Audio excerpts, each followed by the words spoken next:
आपण पाहत आहात लोकधारा मराठी न्यूज, आवाज जनतेच्या हक्कासाठी।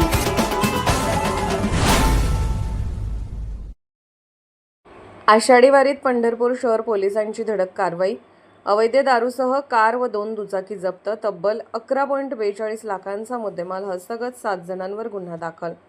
आषाढी वारीच्या पार्श्वभूमीवर कायदा व सुव्यवस्था अबाधित राखण्यासाठी पंढरपूर शहर पोलिसांनी अवैध दारू विरोधात मोठी कारवाई करत तब्बल 11,42,000 रुपयांचा मुद्देमाल जप्त केला आहे। या कारवाईत 1,42,000 रुपयांचा देशी विदेशी दारूचा साठा, एक होंडाई कार, 2 दुचाकी जप्त करण्यात आले असून 7 आरोपींविरुद्ध मुंबई दारूबंदी कायद्यान्वये गुन्हा दाखल करण्याची प्रक्रिया सुरू आहे। पोलिसांना मिळालेल्या गोपनीय माहितीनुसार सापळा रचून MH13EC 6908 क्रमांकाच्या होंडाई कारसह एक युनिकॉर्न मोटरसायकल आणि एक स्कूटी या 3 वाहनांची तपासणी केली। त्यामध्ये देशी विदेशी मद्याचे एकूण 42 बॉक्स अवैधरित्या वाहतूक केली जात असल्याचे उघड झाले। पोलिसांनी तात्काळ कारवाई करत संपूर्ण दारूसाठा व वाहने जप्त केली।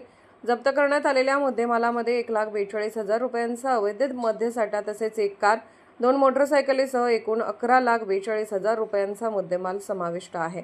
या प्रकरणी 7 आरोपी विरुद्ध मुंबई दारूबंदी कायदा कलम 65 अन्वये गुन्हा दाखल करण्याची कार्यवाही सुरू असल्याची माहिती पोलिसांनी दिली। ही धडक कारवाई पोलीस अधीक्षक अतुल कुलकर्णी, अपर पोलीस अधीक्षक विजय कबाडे आणि सहाय्यक पोलीस अधीक्षक प्रशांत दगडे यांच्या मार्गदर्शनाखाली करण्यात आले।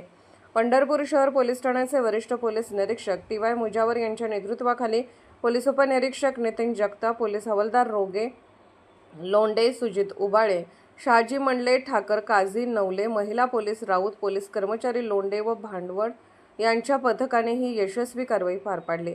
आषाढी वारी दरम्यान अवैध धंद्यावर अंकुश ठेवण्यासाठी पंढरपूर शहर पोलिसांकडून अशाच प्रकारच्या धडक कारवाया पुढेही सुरू राहणार असल्याचे संकेत या कारवाईतून मिळाले आहेत। लोकधारा मराठी न्यूजला लाईक करा, शेअर करा आणि सबस्क्राईब करा।